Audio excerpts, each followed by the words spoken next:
아직도 너무 무서워. 그 노래가 꼭꼭 숨어 머리카락 보이나. 그 연가를 꽃에 앉은 그 채로 태워버리신 거예요.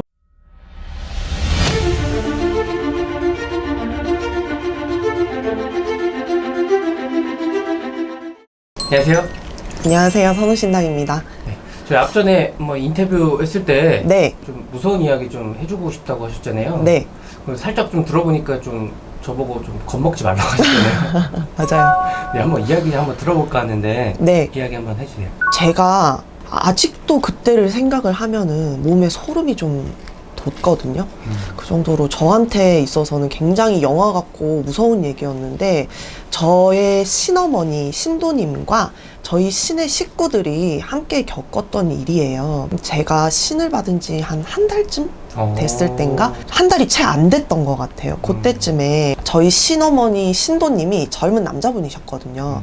근데 그분이 한 날 연락이 와서 요즘 들어서 자꾸 몸이 처지고 뭔가 꿈자리도 좀 사나운 것 같고 자꾸 서늘한 기분이 든다고, 어떻게 해야 될지 모르겠다고 하면서 연락이 온 거예요. 그래서 이제 하소연을 하다 보니까 저희 신어머니께서 그분을 조금 둘러보신 거죠. 둘러보시니까 여자 영가가 자꾸 따라다닌다고 이렇게 말씀을 하시더라고요. 그럼 그렇게 시작을 해서 점을 보다 보니까 이 영가가 어떤 분이었냐면, 신도님이 전에 잠깐 만났다가 헤어지신 여자분이셨던 거죠. 그래서 지난 인연이라고 해도 한때는 서로 사랑해서 만났었고, 또 그분이 이제 어쨌든 죽었으니까 혼이 돼서 옆에 자꾸 붙어 있고 이렇게 하니까 신도분이 너무너무 힘들어 하시고 하셔가지고 저희 신어머니가 거의 재물값 정도만 받고 이렇게 빌어드렸거든요. 좋은 곳으로 가실 수 있게끔 보내드리려고 작은 정성으로 좀 풀어드렸는데, 우리가 굿이나 치성을 하다 보면은 영가들을 직접 제자 몸에 싣고 이렇게 뭐 넋두리를 하는 경우들도 있고 넋풀이 한풀이를 하거든요. 그래서 이제 그때도 이제 치성을 하다가 영가가 실려서 하는 말이 자기가 이 남자 신도분을 만나다가 헤어지고 나서 그 뒤에 새로운 남성분을 만나셨대요. 근데 그분이랑 어떻게 하다 보니까 임신을 하게 된 거예요. 그래가지고 아기를 가졌는데 남자분한테 버림을 받은 거죠. 그러다 보니까 혼자서 아기를 어떻게 키워야 될지 막막하기도 하고 겁도 나고, 그래서 자기가 순간적으로 그런 잘못된 선택을 했는데, 특히 혼들이 많이 하는 말들이 있어요. 내가 그러려고 그런 게 아닌데 눈 떠보니까 죽어있더라. 이승이 아니더라. 뭐 이런 얘기들을 가끔씩 할 때가 있거든요. 그래서 이제 이 영가도 마찬가지였던 거죠. 근데 이제 죽고 나니까 알아주는 사람도 없고 찾아주는 사람도 없고, 그러다 보니까 지금까지 만났던, 살아생전에 만났던 남자 중에 내가 제일 사랑했던 사람, 그리고 나한테 제일 잘해줬던 사람, 그리고 이 사람이면 나를 좀 알아봐 주지 않을까? 이런 생각을 하게 돼서 이 신도분, 남자 신도분한테 오게 됐다고 그렇게 얘기를 하더라고요. 그래서 저희가 생각을 할 때는 너무 딱하잖아요. 맞아요. 물론 본인이 잘못을 하긴 했지만 그래도 그 스토리가 너무 딱하고 하다 보니까 좋은 데 가라고, 한 풀고 원 풀고 이승에서 떠돌지 말고 좋은 곳에 가시라고 저희가 여러 번 풀어드렸어요. 그러니까 그때 한 번뿐만 아니고 한 2번?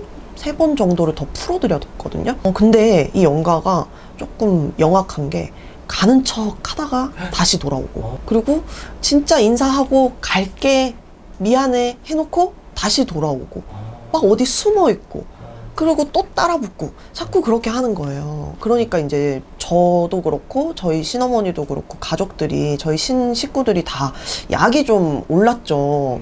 우리 딴에는 잘 풀어서 보내주려고 하는데 영가가 협조를 안 하니까. 그래서 여자가 한을 품으면 5,6월에도 서리가 내린다, 뭐 이런 말이 있잖아요. 근데 아무리 그래도 그렇지 해도 너무한다라는 생각이 드니까 저희가 마지막으로 그 영가를 풀어줄 때는 좀 단호하게 말을 했었어요. 조금 심하게 말을 했었죠.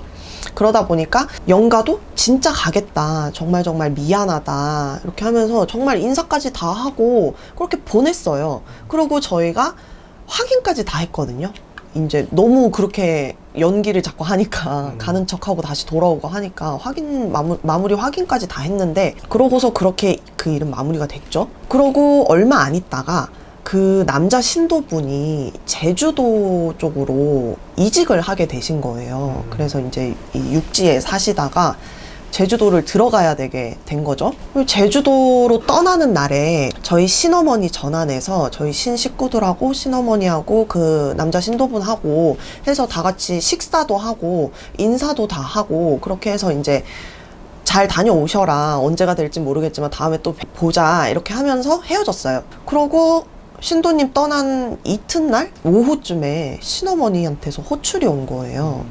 그래서 신어머니 전환으로 이제 제가 갔죠. 아니 근데 갔더니 그 남자 신도분이 계신 거예요. 그래서 아니 왜 여기 계시냐, 가신 거 아니었냐, 인사까지 다 했는데 왜 아직도 여기에 계시냐 여쭤봤더니 한다는 말이 제주에 갈 때 차를 배에다 싣고 가야 되는 상황이 돼서 이제 그 항으로 떠난 거죠. 그래서 항구로 운전을 하면서 가는데 순간적으로 등골이 좀 싸늘해지더니 누가 목덜미를 이렇게 쓰다듬는 기분이 들더래요. 그래서 막 소름이 돋고 이러는데 희미하게 여자 웃음소리가 들리더라는 거죠. 되게 높은 톤으로.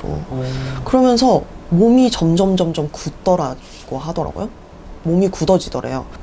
그러고 나서 차가 컨트롤이 안 되고 핸들이 자꾸 자기 마음대로 틀어지는 거죠. 그러니까 너무 무섭잖아요. 그래서 그분이 이제 뭐 이런저런 일이 있다 보니까 당시에 그분 친구들이 배웅을 해준다고 뒤따라가고 있었거든요. 근데 뒤따라가던 친구들도 잘 가던 차가 갑자기 막 비틀대고 막 브레이크 등이 들어왔다 꺼졌다 막 이러고 갑자기 막 속력을 냈다가 막 좀 너무 이상하니까 그 신도분한테 전화를 했는데 전화도 자꾸 수발신 오류가 나고 전화를 받아도 그 엘리베이터나 이렇게 잘 안 터지는 데 들어가면은 끊기는 그런 식으로 막 되다가 뚝 끊어지고 그러더라는 거죠. 그래가지고 막 난리가 나서 어떻게 해야 되냐, 왜 저러냐 막 이러면서 막 뒤를 따라가는데 그 신도님이 우여곡절 끝에 어떻게 차를 세웠대요. 그러고 나서 너무 겁이 나니까 이제 저희 신어머니한테 전화를 하게 된 거죠. 그래가지고 이제 도저히 갈 수가 없는 상황이 됐으니까 그 친구분 중에 한 분이 이제 운전대를 대신 잡고 뭐 이렇게 저렇게 해서 다시 돌아오셨대요. 그래서 도저히 못 넘어가겠다 무서워서 막 이렇게 얘기를 하고 하다 보니까 저도 괜히 조금 또 걱정이 되더라고요. 그래가지고 그분은 거의 너무 놀라고 무섭고 하니까 차를 어떻게 세웠는지도 기억이 잘 안 난다고 하시더라고요. 그래서 며칠간 본가에서 조금 안정을 찾고 다시 이제 넘어가겠다 이렇게 해서 넘어가는 날이 됐는데 우리 식구들도 이 신도님이 조금 걱정이 되고 하다 보니까 전부 모이게 된 거예요. 모이게 돼서 어떻게 하면은 신도님이 안전하게 제주까지 갈 수 있을까를 머리를 맞대고 이제 서로 상의도 하고 고민을 하던 찰나에 갑자기 저희 신언니가 있었는데 이 신언니가 눈빛이 약간 변하더니 신어머니께 하는 말이 엄마 우리가 그냥 데려다 줘요 이렇게 얘기를 하는 거예요. 그래서 무슨 말인지 처음엔 못 알아들었죠. 왜 굳이? 라는 생각도 사실 했고 근데 그냥 우리가 같이 가줘요. 우리가 데려다줘요. 계속 그렇게 얘기를 하는 거예요. 근데 눈빛이 너무 이상한 거예요. 그래서 저희 신어머니가 너 눈빛이 왜 그러냐고 너 눈을 왜 그렇게 뜨니? 이렇게 물어봤는데 대답을 안 하더라고요. 그러면서 어머니가 계속 다그쳤어요. 말도 안 하고 눈빛이 이상하고 이러니까. 그러니까 그 언니가 고민을 하고 있다가 한다는 말이 어떤 여자가 노래를 자꾸 부른대요. 귀에다 대고. 근데 그 노래가 그 장범준 그 버스커의 여수 밤바다 그 노래였거든요. 근데 저희가 그대로 다 얼은 거예요. 왜냐면은 그 신도님이 배를 타고 가는 그 항구가 여수항이었거든요. 근데 그 사실을 저희 신언니는 모르고 있었어요. 저희가 말을 안 했기 때문에. 그거는 저하고 신어머니만 알고 있던 사실이었는데 그렇게 얘기를 하니까 너무 무서운 거예요. 사실 그때는 또 저도 한 달 막 이렇게밖에 안 됐을 때니까 너무너무 무섭고 막 온몸에 소름이 돋더라고요. 그래가지고 저랑 신어머니랑 놀란 나머지 눈이 이렇게 탁 마주쳤는데 저희 신어머니는 고민을 하다가 이제 그 당시에 친아버지가 대전에 전환을 모시고 계셨거든요. 그래서 친아버지는 이제 대전에 계셨는데 대전에 계신 친아버지한테 연락을 해서 상황 설명을 하고 이제 여수항에서 다 같이 만나자 이렇게 된 거예요. 그리고 저희는 여수항으로 출발을 하게 됐습니다. 여수항을 가는 중간에도 조금 우여곡절이 많았거든요. 어찌저찌 해서 여수항에 도착을 했어요. 근데 배가 뜨기까지는 시간이 좀 남았고 제주에 도착을 하기 전에는 안심을 하기가 이르니까 저희가 또 늦은 배 시간이고 하다 보니까 다들 예민해져 있는 상태였거든요. 근데 일단 신도분이 잘 도착하는 것만 집중을 하자 이렇게 해서 서로 이제 조금 조심조심 하고 있는 상황이었죠. 그러고 있다가 배에 올라탔는데 갑자기 신도님이 몸이 너무 춥다는 거예요. 자꾸 춥다고 계속 그래서 그때가 10월 중순 정도였는데 그러면은 그다지 추운 날씨는 아니었거든요. 네. 신도님을 제외하고 나머지 저희 식구들은 추워하는 사람이 단 한 명도 없었거든요. 그래서 곧바로 신어머니가 신도님 몸을 급하게 막 이렇게 숨으라고 이렇게 하시는 거예요. 몸을 숨기자 이렇게 된 거예요. 그래서 막 배 안에 이렇게 방이 있잖아요. 그 방을 하나를 빌려서 문을 닫고 창문마다 커튼을 다 치고 그런 다음에 신도님한테 이불을 뒤집어 쓰게 했어요. 그리고 배가 출발을 하고 내가 나오라고 얘기할 때까지 절대 머리카락 하나도 밖으로 내보이지 마라. 이렇게 거기 안에 잘 숨어 있어라. 이불 안에. 이렇게 말을 하고 숨죽이고 이제 눈도 감고 있으라고 얘기를 했죠. 어머니를 포함해서 저희 신가족들이 전부 손을 잡고 이 신도님을 에워싸듯이 앉게끔 하셨어요. 저희 신어머니가. 당시에 저는 신을 받은 지가 한 달쯤밖에 안 됐을 때다 보니까 이런 상황 자체만으로도 너무 무서운데 숨까지 죽이고 있으라고 하니까 더 무서운 거예요. 배는 출발을 안 하고 막 애가 타고 힘겨운 시간을 버티고 있었는데 신어머니랑 저랑 눈이 딱 마주쳤거든요. 근데 어머니가 눈동자가 조금 이렇게 흔들리더니 입 모양으로 막 뭐라고 하시는데 제가 그걸 못 알아듣겠는 거예요. 그래서 알아듣는 거를 좀 포기를 하고 시계만 보고 있었는데 갑자기 제 귀에 희미하게 노랫소리가 들리는 거예요. 그래서 그게 뭐지? 무슨 노래일까? 근데 무슨 노래인지를 모르겠어서 계속 집중을 하고 있었는데 노래가 점점 선명해지는 거예요. 꼭 누가 저기 멀리서 부르면서 이렇게 다가오는 듯이 그렇게 노랫소리가 들려서 뭘까 이게 이러면서 계속 집중을 하는데 그게 아직도 너무 무서워. 그 노래가 꼭꼭 숨어라 머리카락 보이나 이 노래인 거예요. 근데 이 노래가 점점 선명해지는 거죠. 그러니까 저희 쪽으로 다가오고 있다라고 느낄 정도로. 그래서 제가 너무 놀래서 딱 얼음이 됐는데 그 순간에 저희 신어머니가 입모양으로 뭐라고 말을 하셨다고 했는데 제가 못 알아들었다 그랬잖아요. 그 입모양을 딱 알아차린 거예요, 제가. 그게 찾고 있다. 지금 찾는 중이다. 이 말이었던 거예요. 그래서 숨을 죽이라고 한 거예요. 들키지 않게. 저는 너무 무섭고 소름이 끼쳐서 저도 모르게 신어머니 팔에 거의 매달리듯이 안겼어요. 엉겨 붙어가지고는 너무 놀란 듯이 쳐다보시는 우리 신어머니를 보면서 귀에다 속삭였어요. 엄마, 꼭 숨어라. 머리카락 보일라를 자꾸 불러요. 그러면서 자꾸 다가와요. 이렇게 제가 근데 지금 문 앞이에요. 저희 문 앞에 딱 쓴 거예요. 제가 그 귓속말을 할 때 그 귀신이. 제가 숨이 턱 막히더라고요. 때마침 이제 배가 출발한다는 배거동 소리가 들렸습니다. 그래서 저희는 이제 살았다. 이제 아무도 다치지 않고 제주에 잘 도착하기만 하면 된다. 조금 마음을 내려놓고 제주로 출발을 하게 됐습니다. 신도님이 제주 숙소로 들어가시는 것까지 확인을 하고 저희 신 식구들 모두 각자의 전환으로 복귀를 하게 됐거든요. 그 일은 그렇게 마무리가 된 줄 알고 저희는 이제 마음을 놓고 있었죠. 근데 얼마 지나지 않아서 그 신도님이 제주에서 다시 무트로 나오신 거예요. 그래서 왜 나오셨는지 이유를 들으니까 제주에 가서 단 하루도 잠을 편안하게 주무시질 못하셨대요. 그리고 자꾸 알 수 없는 일들이 생기더래요. 자꾸 차가 그 이렇게 고랑 같은 데 빠져서 나오지를 못하고 뭐 차 사고만 한 3번 났댔나? 그러니까 자꾸 알 수 없는 일들이 생기더래요. 그리고 직장 이직한 데를 갔더니 계약을 할 당시에 얘기했던 거랑 조건도 너무 다르고 그래서 너무 힘들었다는 거죠. 그래서 너무 괴롭고 무서워서 도저히 제주에 있지 못하겠다 해서 다시 나오게 됐대요.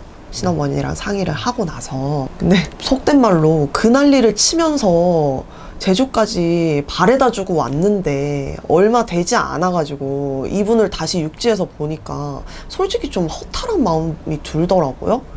그래서 조금만 잘 버텨보시지 하는 마음도, 인간적인 마음은 좀 들었었어요, 제가.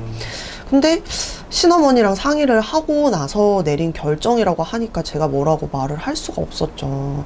그냥 탈만 안 생기길 하면서 바라고 있었는데 대미를 장식하는 일이 터지고 말았습니다. 제자님들은 대부분 신당 외에 현관 쪽으로 건립이라고 해서 작은 당을 모시고 있는 분들이 많으신데요.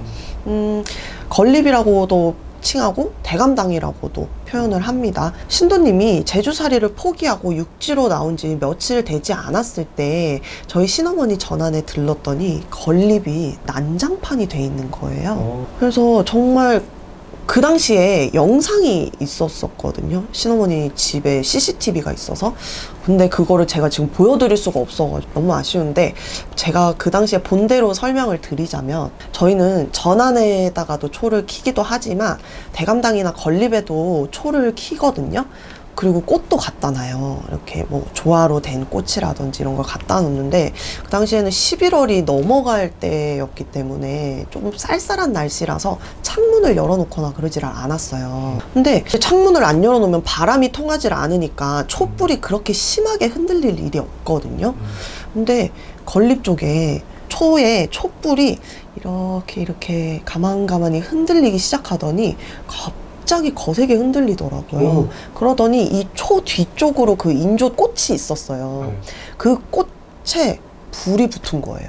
그래서 이 꽃이 완전 전소라고 표현을 하죠. 싹 다 타버린 거예요. 근데 정확하게 그 꽃만 딱 태우고 천장에 그을음만 생기고 불이 꺼졌거든요. 근데 그 탄 꽃이 인조꽃이다 보니까 연기랑 그을음이 엄청 났어요. 그래서 왜 이게 이렇게 됐냐 하면서 제가 신어머니께 여쭤보니까 신어머니가 말씀을 해주시는 게 건립이라도 신당에 불이 난 거잖아요, 어쨌든. 그러다 보니까 내가 신명하게 잘못한 게 있어서 신령님들이 탈을 잡으시나 해서 이제 조금 신령님들이랑 소통을 하셨대요. 전안에서 기도를 하고 참회를 하고 하시면서. 근데 신령님들이 말씀을 하시기를 그 원혼 영가가 신도님한테 다시 따라 붙으려고 전안에는 못 들어오니까 건립 그 꽃에 숨어든 거예요. 그래서 그 꽃에 앉아 있었던 거예요. 근데 장군님이 너무너무 화가 나신 거예요. 그만큼 달래서 보냈으면은 어느 정도 것 하고 가야지. 내 제자를 왜 이렇게 힘들게 하냐. 그리고 내 전안에 오는 우리 단골레를 왜 이렇게 힘들게 하냐.